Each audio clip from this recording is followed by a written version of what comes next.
a plus b into a square plus b square, তাহলে একটু খেয়াল করো a plus b এর মান কিন্তু উপরে উদ্দীপকে দেওয়া আছে। a plus b এর মান কত বলো তো?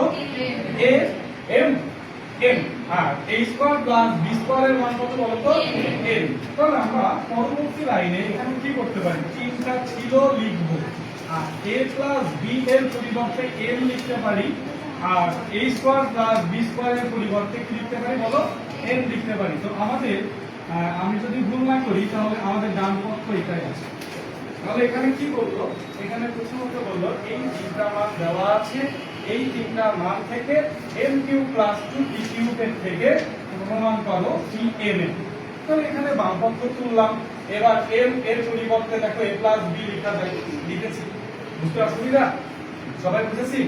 এখন m এর পরিবর্তে দেখো a প্লাস b লিখেছি, এবার তার পাওয়ারে কিউব ছিল, কিউব দিয়েছি, প্লাস 2 ছিল, 2 দিয়েছি।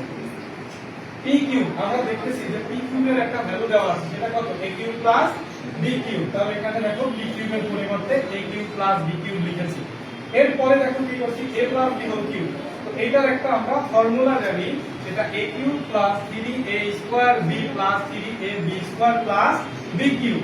আর 2টা এই যে a কিউব প্লাস b কিউবের সাথে কি অবস্থায় আছে? গুণ অবস্থায় আছে। তাই দেখো এখানে 2 গুণ করে দিয়েছি। এইবার এই a কিউব আর এই 2a কিউব যোগ করলে কত হয়? 3a কিউব হয়। তারপরে plus 3a square b plus 3ab square plus এই যে 2b কিউব আর এই যে b কিউব যোগ করলে কত হয়? 3b cube. সবার মধ্যে দেখো আমরা 3 কমন যাচ্ছে, তাহলে আমি 3 কমন নিয়েছি, আর যা অবশিষ্ট আছে সেটা লিখেছি। কমন নেওয়ার কথাটা অর্থ হচ্ছে ভাগ করা। কমন নেওয়ার কথাটার অর্থ কি বলো? ভাগ করা। তাই আমি সবাইকে 3 দিয়ে ভাগ করেছি। কথা ক্লিয়ার?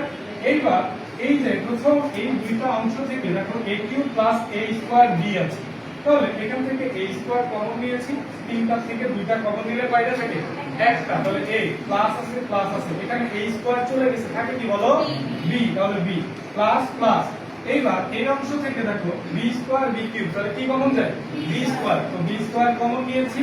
এবার এখান থেকে b b স্কয়ারকে b স্কয়ার দিয়ে ভাগ করলে b স্কয়ার ভ্যানিশ, থাকে কি বলতো? a, তাহলে সেই a লিখলাম প্লাস প্লাস, তিনটা b থেকে দুইটা b কমন নিলে কয়টা থাকে? একটা, সে একটা দেখো অবশিষ্ট আছে। এবার এর একটা অংশ, এই একটা অংশ, এই দুইটা অংশ থেকে a প্লাস b কমন যাচ্ছে। কি কমন যাচ্ছে? a প্লাস b। তাই দেখো a প্লাস b কমন নিয়েছি, তাহলে অবশিষ্ট থাকে কি বলতো? a square plus b square. তাই আমি লিখেছি। এই পর্যন্ত বুঝতে অসুবিধা? না। এরপরে a প্লাস b এর একটা ভ্যালু দেওয়া ছিল m, আর a square plus b square এর একটা ভ্যালু দেওয়া ছিল কত বলো? n। তাহলে আমরা ওই মানটা এখানে বসিয়ে দিয়েছি। তোমরা এখানে সাইড নোট দিয়ে দিতে পারো যে মান বসিয়ে পাই। ঠিক আছে? এটাই হচ্ছে আমাদের বাম পক্ষ থেকে ডান পক্ষের প্রমাণ। কথা বুঝেছো? কোনো সমস্যা আছে? ওকে।